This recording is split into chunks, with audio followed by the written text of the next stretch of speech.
welcome sa aming mini vlog. Magluluto pala ako ng pansit canton with Aling Netnet tsaka Aling Sandra. Yan, tumatawa kami ni ate. Kasi gaasaran kami kasi first time namin mag-vlog.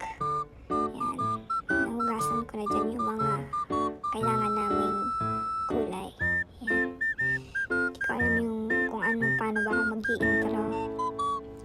Yan, ganyan lang. Ganyan lang yung buhay namin.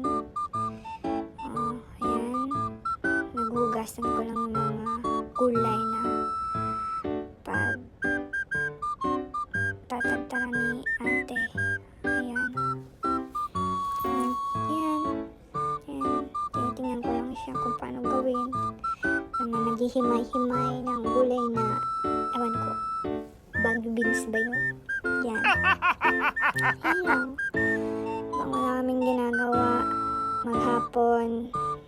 Trip lang namin gumawa ng pansit. Yan, tinatad na ni ate yung bawang. Tsaka yan, yung mga natadtad niya. Mga gulay. Nalinisan niya na rin yan. Tsaka yung, yan. Yan, mag-umpasa na ako mag-prito ng bawang, sibuyas.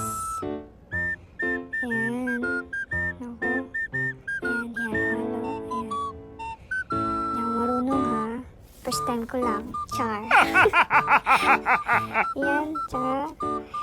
Ayan, sige, haluin mo pa. Sige. Haluin mo. Ayan. Ayan. Tsaka, ayan, magpatagal ah. Pagpanitin ko na yan. Dinagdagan niya ng mantika. Kasi kalimutan ko lagi ng mantika. Huy! Syunga-syungay. Ayan. Ayan. Tsaka nilagay niya na yung hipon. Pinatanggal ko na rin kay ate yung ulo niya tsaka yung balat para hindi na ako mahirapan kumain. Ayan. Lalagay ko na yung hipon. Pinatuluan. Yan. Okay, yan. Tsaka, haluin niya naman yan ni Aling Sandra. Yan. Sige, halo. Halo lang. Halo.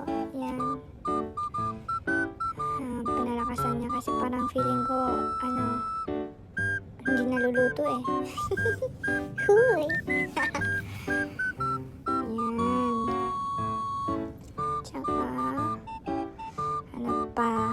Ayan, nalo-halo niya.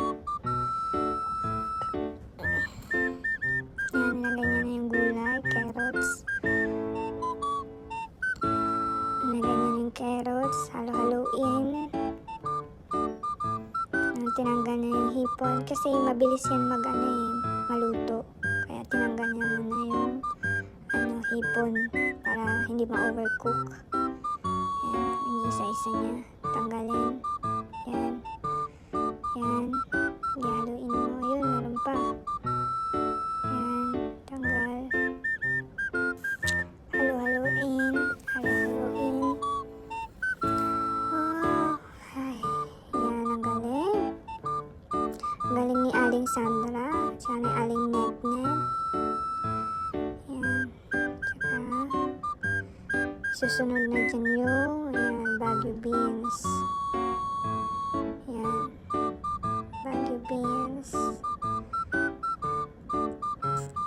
Yan, hinahalo-halo niya. Tsaka yan. Hindi ko alam yun. Pangalan yan.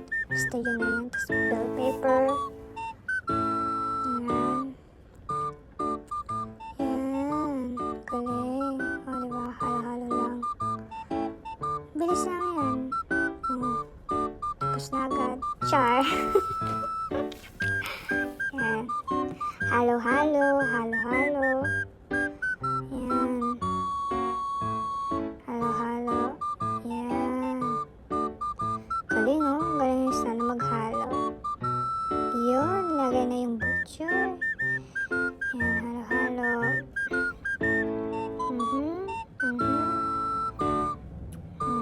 Tapos tinanggal na yun kasi bawal yun ma-overcook. Ganun, para tubig muna para para yung sa pansit canton hindi mag-overcook yung gulay. Yan, lagyan ko ng toyo tsaka magic sarap. Yan, tapos ayan na yung pansit canton. Yan, diba? Ganun lang. Tatakam na ako dyan. Yan, halo-halo. Yan, dinurog-durog. Yan, para ma-absorb niya yung sabaw. Para maluto agad. Tsaka, sinunod na rin ang paminta. Paminta. Paminta ni Beshi. Ayan. Ayan na. Malapit na. Ayan. Tapos, nilagay yung hipon. Ayan. Para lasang-lasa. Tsaka isusunod na rin ang isusunod niya. Yan, yung pampalapot. Pampalapot sa sabaw. Yan. Cornstarch pala yan. Pampalapot. Yan. Yan na, malapit na. Tapos nilagay niya na yung gulay. Yan, nagsama niya na. Yan, sarap niyan. Halo-halo.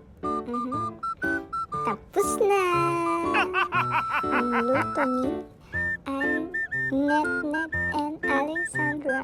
Ay, napagod ako dyan. Pawis na pawis. Tcharam! Tapos na. Ready to eat.